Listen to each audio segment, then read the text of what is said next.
Frédéric Denré, bonsoir. Vous êtes journaliste, écrivain, spécialiste des questions d'environnement. Alors, une bonne partie de la France est plongée dans un brouillard épais de particules fines, situation particulièrement tendue dans les villes de Paris, Marseille, Avignon, Grenoble, Lyon, Calais. On voit la carte. Ce sont les prévisions de demain, ça, du site d'information Prev-Air. On voit que toute la vallée du Rhône, même la Haute-Savoie, qu'on imagine pure dans ces montagnes. Oui, mais chauffe au bois, qu'est-ce que vous voulez? Alors voilà, vous allez nous raconter les causes. Mais d'abord, ce qui se passe, c'est un phénomène, un pic de pollution particulièrement intense que nous vivons en ce moment et qui touche toute la France? Oui, non pas que tous les Parisiens soient mis dans leur voiture, mais on a un anticyclone qui est un peu pesant et qui pèse sur toute l'Europe de l'Ouest et qui n'est pas prêt de partir. Voilà. Et en plus, il y a une inversion de température, il fait froid en bas, il fait chaud en haut, et donc la pollution reste bloquée. C'est un double couvercle, si vous voulez, on n'a pas de chance. Voilà, donc la pollution reste dans les villes.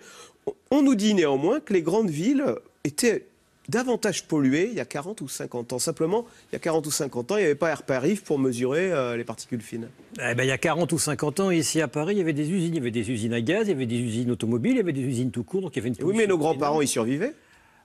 Ouais, il n'y avait pas de statistiques. Mais à l'époque, on respirait de la suie. Qui tachait les t-shirts. Il n'y avait peut-être pas de t-shirt à l'époque. On respirait de la suie et non, je pense que ça altérait largement l'espérance de vie. Simplement, aujourd'hui, on mesure. Et le problème, c'est que la taille de la pollution s'est réduite. Ah oui, c'est ça le problème. Les particules fines, voilà, parce que c'est ce que j'allais vous dire. Quelles conséquences sur l'organisme? Ces particules fines, elles rentrent au plus profond. Elles rentrent dans les alvéoles pulmonaires et rentrant dans les alvéoles, elles passent dans la circulation sanguine et elles finissent par toucher tous les organes du corps. Et plus la taille des particules se réduit, plus leur capacité à rentrer au contact de toutes les cellules augmente. Et c'est bien le problème depuis 10 ans. Voilà, on nous dit 48 000 morts par an. C'est énorme ce chiffre. C'est 48 000 morts prématurées. C'est 48 000 personnes qui ne seraient peut-être pas mortes aussi vite s'il n'y avait pas eu la pollution. La pollution ne tue pas 48 000 personnes. La pollution accélère la mauvaise santé de certaines personnes. Donc ça écourte la vie de quelques mois. Voilà, de 48 000 personnes. Voilà. On dit que les plus touchés sont les enfants, les femmes enceintes. Voilà. Alors, Paris et demain Lyon imposent la circulation alternée, qui visiblement ne marche pas. Si vous regardez, le trafic n'a baissé à Paris que de 5 à 10%, parce que les gens ne respectent pas. Ils prennent leur voiture, même ceux qui ont des plaques paires, alors que c'est uniquement les plaques impaires qui... Que vous inspire c'est du manque du civisme? C'est un manque de civisme. Et puis après, à Paris est une ville centralisée depuis Capet. Donc quand vous habitez en grande banlieue et qu'en plus les transports en commun ne fonctionnent pas, parce que même dès lors qu'ils sont un peu plus saturés que d'habitude, ils flanchent. On l'a bien vu sur la RER-B, les gens prennent la voiture. Vraiment pas de chance. En ce moment, le RER-B, qui est un train central, est en panne parce qu'il y a des pannes électriques à la gare du Nord. Alors, exactement, c'est la raison pour laquelle que vous venez de dire, si les gens continuent de prendre leur voiture, c'est parce qu'ils disent qu'on ne peut pas faire autrement. Je vous propose d'écouter ces quelques témoignages d'automobilistes parisiens qui trichent, qui prennent leur voiture alors qu'ils ne le devraient pas. On écoute. Je fais comment pour transporter du matériel? Vous devez payer l'amende. Vous avez une autre solution? Comment je vais faire pour me déplacer de toute façon? C'est un truc un peu marrant, non? Hidalgo, elle a un chauffeur, elle a tout ce qu'il faut, elle peut se déplacer toute la semaine. Moi, je fais quoi? On essaye au maximum d'éviter la police et de se cacher un petit peu derrière les autres voitures. Après, c'est pas forcément très évident. Qu'est-ce que vous répondez? Peut-être qu'il faudrait un peu plus de gendarmes quand on voit que l'amende est de 22 €. C'est à peine plus cher qu'une amende de stationnement. Non, mais ce qu'il faudrait, encore une fois, c'est pas du yaka faucon, c'est au moins imposer ou inciter au covoiturage, qu'on soit 3 dans une voiture, et ça, on peut le faire à l'entrée de Paris. Vous savez, les voitures... Alors, c'est le cas. Le covoiturage fonctionne même avec une plaque impaire, etc. Dès lors que vous êtes trois dans la voiture. C'est pas encore dans nos mœurs. Il va falloir, à mon avis, une bonne génération avant que le tout voiture cesse de devenir l'évidence pour tout le monde. Après, oui, mais en fait, on est en train de payer ici une absence totale de vision politique des transports, une absence totale de vision politique de l'aménagement du territoire. On paye un je m'en foutisme politique général. On a laissé la ville s'étaler parce qu'on n'a pas contrôlé le foncier, parce qu'on a considéré que les gens pouvaient très bien habiter n'importe où dès lors qu'ils avaient une voiture. Et aujourd'hui, on se retrouve avec un réseau saturé de voitures et un réseau de transport en commun lui aussi saturé. Là, on arrive, c'est juste représentatif de ce qui risque d'advenir de plus en plus dans les années à venir.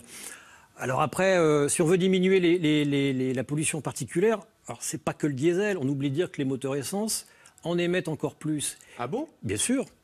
Donc quand Emmanuel Cos dit il faut interdire le diesel... interdire le diesel, oui, mais si vous voulez, c'est l'effet pervers des filtres à particules. Quand vous avez un filtre à particules, vous diminuez la masse de particules. Ça, c'est la réglementation. Vous devez diminuer le volume de particules qui sort du pot. Mais en diminuant ce volume, vous diminuez la taille des particules. Et en diminuant la taille des particules, vous augmentez leur surface totale. Donc en fait, depuis qu'on a instauré les filtres à particules, on a augmenté la surface de contact entre les particules et les poumons. Donc on a aggravé notre situation sanitaire. Donc les voitures, qu'elles soient diesel ou essence... Les moteurs thermiques, en fait. Voilà, sauf les voitures au gaz ou les voitures électriques. Alors, du coup, les villes veulent chasser les voitures de leur centre-ville, mais ça passe mal auprès des commerçants. Il y a même des manifestations. Je vous propose de regarder cette manifestation de commerçants en colère. C'était il y a 3 jours à Grenoble, où le maire écologiste veut piétoniser, on sait, une bonne partie du centre-ville. On écoute. La fermeture du boulevard à Gut-Samba va impacter 5000 emplois, va impacter tous les commerçants, va impacter tous les clients. Ça va être un foutoir comme ça ne sera pas permis dans 2 mois. Les 15 000 voitures, elles ne vont pas être remplacées du jour au lendemain par 15 000 vélos. Ça va prendre énormément de temps. Et pendant ce temps-là, il y a plein de commerces qui vont couler. Ça va être pire qu'aujourd'hui. Aujourd'hui, on ne fait rien pour dynamiser le centre-ville. Avec ça, on va encore reculer. Nos pas de porte ne valent quasiment plus rien. Alors résultat, comme dans beaucoup de villes, on voit que les centres-villes meurent et du coup, ça fait encore plus d'étalage urbain avec, vous savez, des centres commerciaux en périphérie où les parkings sont gratuits. C'est ça la solution ? Oui et non. Si les centres-villes meurent, c'est à cause des hypermarchés. Donc d'une certaine façon, à cause de la voiture. Parce qu'on empêche les commerçants de travailler en centre-ville. Oui, ça c'est par contre ce que disent. Alors je les comprends très bien, mais ce qu'on voit, c'est qu'un piéton consomme toujours beaucoup plus qu'un automobiliste. Et partout où on a mis des centres piétonniers et du tramway, le commerce de centre-ville a augmenté en chiffre d'affaires et en volume. Mais il faut 2-3 ans d'adaptation. Et pendant ce temps-là, évidemment, les commerçants, ils tirent un peu la langue. Mais chasser la voiture des centres-villes, ça n'a jamais fait baisser le chiffre d'affaires d'un centre-ville. Et si un centre-ville est désert, c'est pas du tout à cause de la piétonisation. Bien au contraire, si un centre-ville est désert, c'est parce qu'on a autorisé des hypermarchés qui pompent le commerce en centre-ville grâce à la voiture. Alors, vous disiez la voiture responsable. Est-ce que c'est le responsable numéro 1 d'abord des émissions de particules fines dans nos grandes villes ? Non. Non, mais non. Alors, il y a la voiture, il y a le chauffage urbain, il y a urbain. Alors, le chauffage. C'est au bois ou c'est au fioul. Le chauffage au bois. Les gens qui font un feu de cheminée chez eux ? Un jour ou l'autre, ce sera interdit, vous verrez, parce que les microparticules qui sortent sont un peu inquiétantes. À mon avis, je vous fiche mon billet. Vous êtes en train de me dire, on stigmatise les gens parce qu'ils roulent en diesel, mais en fait. Le bon père de famille qui fait une bonne flambée le soir en lisant un livre au coin du feu, il pollue tout autant que le conducteur de diesel. Alors, je ne dis pas qu'il pollue tout autant, mais le chauffage au bois, c'est pas ce qu'il y a de mieux. Donc il y a la voiture, il y a le chauffage urbain en général, il y a aussi les carrières, il y a aussi les labours quand on fait des labours, il y a l'épandage d'engrais, de pesticides, tout ça, ça fait des microparticules. Mais en ce qui concerne les particules qui nous préoccupent ici, celles qui sont là, dans nos poumons, c'est la voiture pour l'essentiel. L'essentiel de notre exposition aux particules dangereuses, c'est la voiture. D'accord, parce que les autres émissions dont vous parliez à l'instant sont des particules plus épaisses qui rentrent moins profondément dans notre corps, c'est ça ? Exactement. Il faut savoir, encore une fois, j'insiste, on a aggravé le problème avec les filtres à particules. Donc le problème, c'est pas les filtres à particules, c'est pas le diesel, même si c'en est un, c'est le plus important, c'est les moteurs à combustion. On le sait très bien.